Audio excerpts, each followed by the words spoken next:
મુખ્યમંત્રી શ્રી ભૂપેન્દ્ર પટેલે રાજ્યના પ્રથમ શ્રમિક સુવિધા કેન્દ્રનું અમદાવાદમાં લોકાર્પણ કરીને વડાપ્રધાન શ્રી નરેન્દ્રભાઈ મોદીના શ્રમેવ જયતે મંત્રને ચરિતાર્થ કર્યો છે.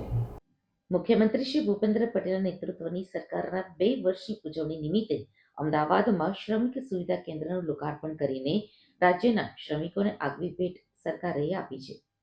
અમદાવાદ ખાતેના કાર્યક્રમમાં અમદાવાદના mayor Shrimati Pratibhaben Jain, deputy mayor Shri Jatinbhai Patel, Ahmedabad standing કમિટીના chairman Shri Devangbhai Dani, municipal commissioner Shri M Thennarasan, વિસ્તારના ધારાસભ્ય શ્રી પાયલ કુકરાણી, અમદાવાદ મ્યુનિસિપલ કોર્પોરેશન અધિકારી શ્રીઓ, પોલીસ કર્મીઓ તેમજ શ્રમિકો અને નગરજનો ઉપસ્થિત રહ્યા હતા.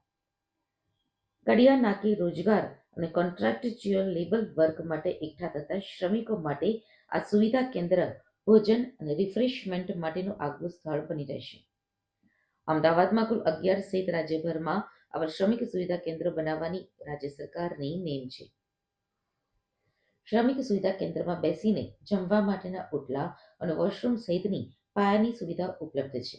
માત્ર એટલું જ નહીં, લેબર કોન્ટ્રાક્ટર્સ અહીં આવીને જરૂરિયાત મુજબના શ્રમિકોને શોધી અને મળી શકે છે.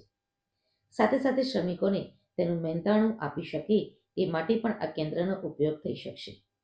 કડિયા નાકે જાહેર માર્ગ ઉપર ઊભા રહેવાના બદલે હવે આ શ્રમિક સુવિધા કેન્દ્રમાં બેસીને શ્રમિકો ટાઢ, તાપ કે વરસાદથી રક્ષણ મેળવશે. મુખ્યમંત્રીશ્રીએ શ્રમિક સુવિધા કેન્દ્રનું લોકાર્પણ કર્યું તે સ્થળે અમદાવાદનું 99મું અને રાજ્યનું 291મું શ્રમિક અન્નપૂર્ણા કેન્દ્ર પણ શરૂ કરવામાં આવ્યું છે. મુખ્યમંત્રીશ્રીએ આ તકે શ્રમિક અન્નપૂર્ણા કેન્દ્રમાં જઈને શ્રમિકોને ભોજન પીરસ્યું હતું. રાજ્યભરમાં હજુ વધુ 99 શ્રમિક અન્નપૂર્ણા કેન્દ્ર બનાવવાનો રાજ્ય સરકારનો લક્ષ્યાંક છે. શ્રમિકોને રાહત દરે ભોજન, ચા અને હવે રિફ્રેશમેન્ટ, આરામ કરવા અને એકઠા થવા માટેનું સુવિધાજનક સ્થળ મળતા રાજ્યમાં શ્રમને સન્માન આપવાની પરિપાટી મુખ્યમંત્રી શ્રી ભૂપેન્દ્ર પટેલના દીદા દર્શનમાં વધુ સુદ્રઢ થઈ છે.